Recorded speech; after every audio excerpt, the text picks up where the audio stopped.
Welcome to California in Focus. I'm Cole Lauterbach, managing editor of the Center Square Newswire service. Today we'll be discussing California Governor Gavin Newsom taking off in his jet to D.C. to seek federal emissions waivers from President Joe Biden before he leaves office and President-elect Donald Trump takes office, and what that means for Californians and other states who follow what California does, because they're the ones with the waiver. Joining me is California reporter Kenneth Schrupp. Kenneth, first off, what exactly is Governor Newsom asking from the Biden administration to do, and why does he have to do it? Hey, Cole. Newsom is in D.C. asking the EPA to approve 8 environmental waivers from the Environmental Protection Agency. California is the only state in the country that's allowed to create its own emission standards under the EPA because its emission standards predated the EPA, because our smog in Southern California just got so awful in the early 20th century that we had to start taking action on our own. Now, California is allowed to keep regulating its own pollution and emissions, but for each of these new regulations, it has to get approval from the EPA.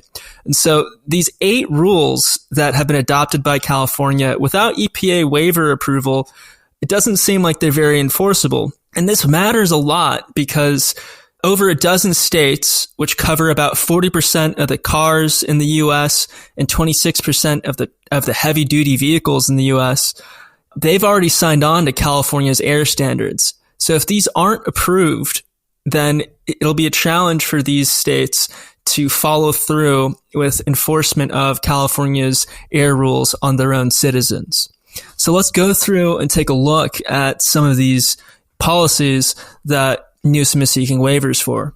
The first main one is Advanced Clean Cars 2, which requires rapid electrification of cars, ending in a complete ban on new gasoline cars starting in 2035. And there's a similar rule for heavy-duty trucking called Advanced Clean Fleets. Other rules under consideration by the EPA are California's ban on gas-powered yard equipment and a requirement that ships that are in California ports use emissions filters that have something called a burn-off, where the built up residue is actually supposed to catch on fire to clear itself off. Unfortunately, this causes massive ship fires, and so the Coast Guard said it's just not going to enforce this rule. So maybe the EPA won't approve this one.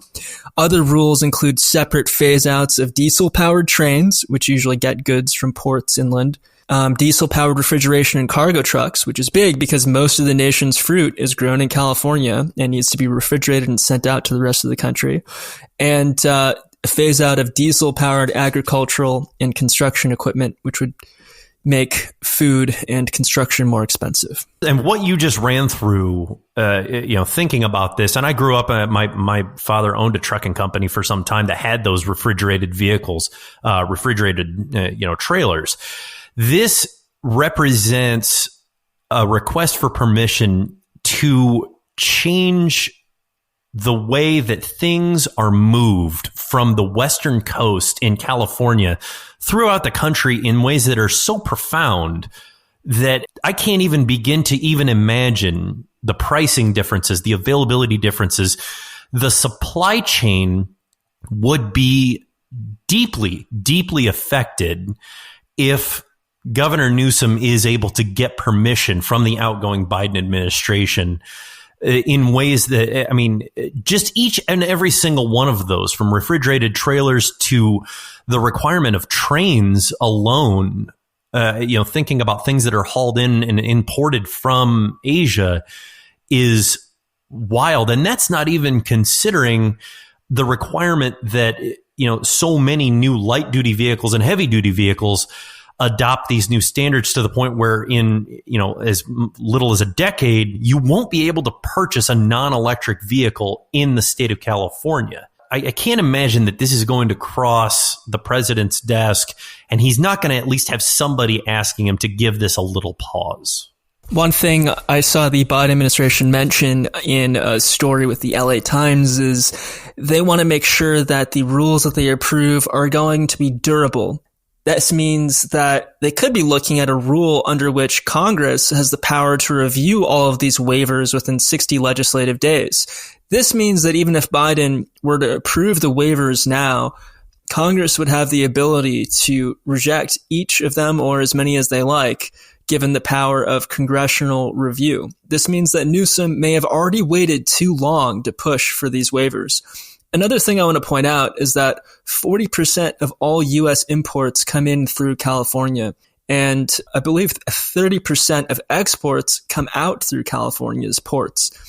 This means that even if these rules only end up applying within California, we could see major increases in the cost of goods and significant delays in getting imported goods through the ports in California. Yeah, it's going to be fascinating to see the economic ramifications of this if President Biden even approves one of them, not only if it gets shot down by the incoming Republican Congress, or if we just simply see lawsuits saying that, interstate commerce, which is protected by the U.S. Constitution, would be upended by any number of these proposed environmental measures.